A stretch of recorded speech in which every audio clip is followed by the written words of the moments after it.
안녕하세요. MC 레이라입니다. 검은 사막 길드 PVP 콘텐츠 검은 사막 거점전. 그 거점전에 대해서 알려드리려고 하는데요. 그럼 거점전 가이드 시작해볼까요? 거점전이란 길드 혹은 연맹 단위로 펼쳐지는 대규모 오픈월드 PVP로 모험가 여러분들이 평소에 모험을 즐겨주시는 검은 사막 월드의 곳곳에서 주요 거점의 소유권을 두고 벌어지는 길드 간 전쟁 콘텐츠입니다. 모험가님의 길드원들과 함께 호흡을 맞춰 거점의 성체를 점령하고 지켜내 승리 보상과 함께 검은 사막의 길드 명예를 드높여보세요. 검은 사막의 거점전은 점령전이 열리는 토요일을 제외한 일요일부터 금요일까지 매 21시부터 22시까지 1시간 동안 진행됩니다. 그렇다면 검은 사막의 거점전, 어떻게 참여할 수 있을까요? 거점전은 길드의 참여 신청, 참여 영지 확정, 길드원의 참여 신청 순으로 이루어지는데요. 우선 참여 신청부터 알아볼까요? 거점전에 참여하기 위해서는 참여하고자 하는 거점전의 당일부터 거점전 시작 1시간 전까지 길드의 대장 또는 연맹의 연맹장이 거점전 메뉴를 통해 참여하실 영지를 선택해 신청할 수 있습니다. 거점전 참여 영지를 선택하는 UI에서 대장 또는 연맹장님이 신청 가능한 그룹은 발레노스와 세렌디아, 칼피온과 카마실비아, 메디아와 발렌시아로 나뉘어 있습니다. 이 중 각 영지 그룹은 각각 동투발라 장비 공방압 550, 공방압 685 수준의 장비, 그리고 무제한급으로 최대 능력치가 제한되니까요. 모험가 여러분들의 길드에 맞게 신청하신다면 더 치열한 전투에 참여할 수 있습니다. 거점전에 참여 신청을 완료했다면 거점전이 시작되기 15분 전에 신청 결과가 발표됩니다. 발레노스 또는 세렌디아 영지그룹에 참여를 신청하셨다면 이 중 무작위로 하나의 영지에 참여가 확정됩니다. 이후 거점전에 참여할 영지가 정해졌다면 해당 영지의 이름의 거점전 진행 서버, 예를 들어 세렌디아 1 채널로 이동 후 참여 버튼을 눌러 거점전에 참여할 수 있습니다. 참여 버튼을 통해 거점전에 참여 신청을 완료했다면 음식을 먹어 버프를 획득하거나 마을 근처에 은화 버프를 받는 등 전투를 준비해보세요. 길드 자금을 통해 부속 건물을 건설해서 전략적으로 활용하거나 대포를 건설해 상대 부속 건물을 효과적으로 파괴하고자 한다면 마을의 길드 군수품 관리인을 통해 부속 건물 건설 도구, 린치 대포 조립 세트를 구매하는 것도 좋습니다. 그리고 야영지는 거점전 진행 중에도 사용할 수 있도록 변경되어 버프 수급이나 장비 수리를 바로 진행할 수 있게 됐다는 점 기억하세요.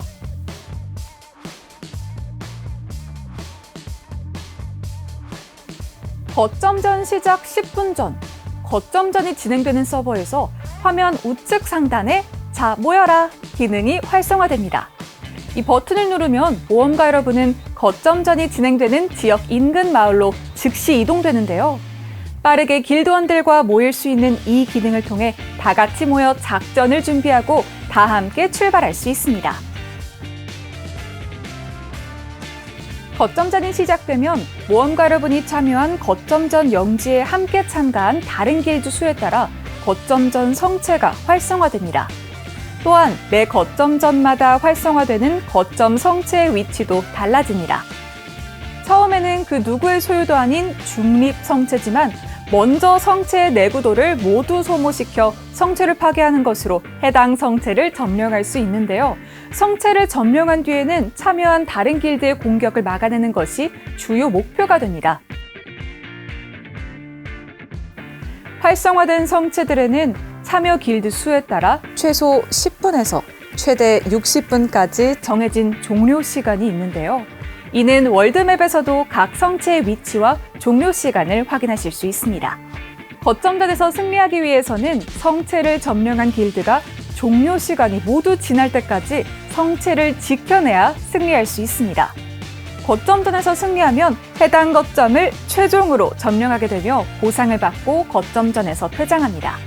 종료 시간까지 성체를 지켜내지 못했거나 성체를 아직 점령하지 못한 길드는 남아있는 성체들의 종료 시간이 다가오기 이전에 또다시 성체를 점령하기 위해 치열하게 전투에 참여해야 합니다. 성체들 중에는 종료 시간을 알 수 없는 물음표 성체도 존재하는데요.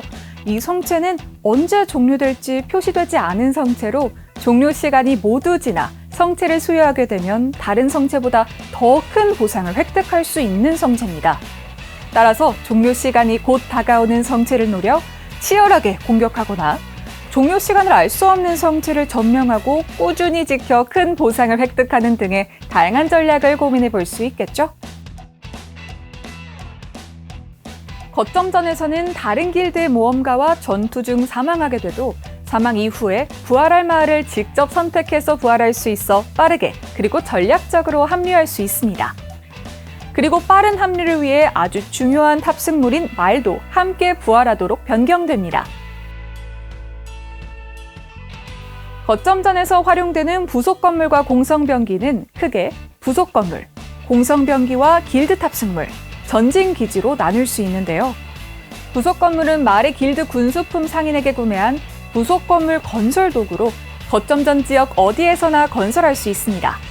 다만 건물을 설치할 때 길드 자금이 일정량 소모되니 보다 신중하고 전략적인 위치에 설치하는 것이 좋습니다. 부속 건물 건설 도구는 가방에서 우클릭으로 사용 가능하고 별도 UI로 진입하지 않고 원하는 건물을 바로 선택해서 건설할 수 있습니다. 화면에서 바로 움직이면서 설치할 장소를 정할 수 있으니 주변의 상황을 잘 보고 신중하게 건설해야겠죠? 이중 화염탑과 신기전은 직접 모험가가 탑승해서 조작하는 부속 건물로 화염탑은 가까운 적에게 넓은 범위의 강력한 화염 공격을, 신기전은 곡사형 사격을 통해 넓은 범위의 적에게 강력한 화살 공격을 가할 수 있습니다. 탑승 이후에 사용되는 화염탑용 기름과 신기정용 화살 역시 길드 군수품 관리인에게 구매할 수 있습니다. 다른 부속 건물인 코끼리 사육소는 길드의 든든한 탑승물 코끼리를 전장에 참여시킬 수 있는 부속 건물인데요. 건설이 완료된 이후 기능 시작 버튼을 통해 일정 시간이 지나면 사전에 길드 제작을 통해 등록해둔 카드리아 코끼리를 전장에 합류시킬 수 있게 됩니다. 카드리아 코끼리는 높은 생명력을 바탕으로 성체에 큰 피해를 입히거나 적 모험가에게 넓은 범위의 상태 이상을 가할 수 있습니다. 린치 대포는 먼 거리에 있는 적 모험가나 부속 건물, 성체 등을 공격할 수 있는 병기로 길드 군수품 관리인 NPC를 통해 린치 대포 조립 세트를 구매해 설치할 수 있습니다. 포탄은 직접 집을 공원도로 구매해서 공성무기 제작소에서 제작하거나 길드 군수품 관리인에게 대포탄, 화염포탄을 구매해서 사용할 수 있고 설치 가능한 개수도 지정돼 있습니다. 부속 건물과 길드 탑승물 중에는 전략적인 전진기지로 활용되는 요소도 있는데요. 바로 불퇴의 깃발과 길드 갤리선입니다. 불퇴 깃발을 거점전 지역 내에 설치하거나 길드 갤리선을 거점전 지역 내부에 위치시킬 경우 거점전에서 사망하더라도 근처 마을이 아닌 전진기지의 위치에서 부활할 수 있게 됩니다. 근처의 여러 마을뿐만 아니라 다양한 방향에서 색다른 전략을 펼쳐볼 수도 있겠네요. 치열한 전투와 짜임새 있는 전략을 통해 거점전에서 승리했다면 어떤 보상을 획득할 수 있을까요? 우선 종료 시간까지 점령한 성체를 지켜내는 데 성공했다면 해당 거점 성체가 속한 영지의 세금을 일정 부분 나누어 받습니다. 이 세금은 길드 자금이 되어 길드원들에게 길드 버프를 제공하거나 길드 장려금으로 길드원에게 은화를 지급해주는 등 모험가님의 길드의 소중한 자원이 됩니다. 길드 보상이 있다면 개인 보상도 있어야겠죠? 거점 성체에 따라 많은 은화를 획득할 수 있는 금괴를 포함해 다양하고 강력한 아이템들을 획득할 수 있습니다. 일회성 보상뿐만 아니라 일주일간 적용되는 특별 버프 효과도 있습니다. 각 거점에 기운을 투자해서 거점의 레벨을 올리면 해당 거점에 속해 있는 사냥터의 몬스터 처치 시 아이템 획득 확률이 최대 10%까지 증가하는 거점 투자 혜택이 있는데요. 거점전에서 승리하면 이 거점 투자 혜택이 2배로 적용돼서 아이템 획득 확률이 최대 20%까지 증가합니다. 게다가 이 효과는 거점이 아닌 영지 그룹 전체에 적용된다는 사실. 예를 들어 칼페온과 카마실비아가 속한 영지 그룹의 거점전에 신청해 승리했다면 일주일간 칼페온과 카마실비아 지역의 모든 거점 투자 레벨이 2배로 적용되는 효과를 얻게 됩니다. 이 효과는 일주일 동안 지속되기 때문에 그동안 다른 영지 그룹의 거점전에서 승리해 효과를 적용받는 영지를 넓히거나 동일한 영지 그룹의 거점전에 승리해서 효과를 갱신하는 것도 가능하겠죠? 이제 성체나 부속 건물을 미리 설치하지 않고 활성화된 성체를 점령하는 방식으로 새롭게 개편된 검은 사막 거점전. 이와 함께 거점전 진행 중에도 야영지를 설치할 수 있게 되고 부활할 때 말도 함께 부활하며 거점전 보상이 흑정령의 선물함에 즉시 들어오도록 편리하게 개선됐습니다. 새롭게 개편된 거점전에서 다양한 전략과 튼튼한 팀워크로 거점을 차지하고 길드원들 간의 특별한 경험과 다양한 보상을 받아보세요. 지금까지 거점전 가이드였습니다. 안녕!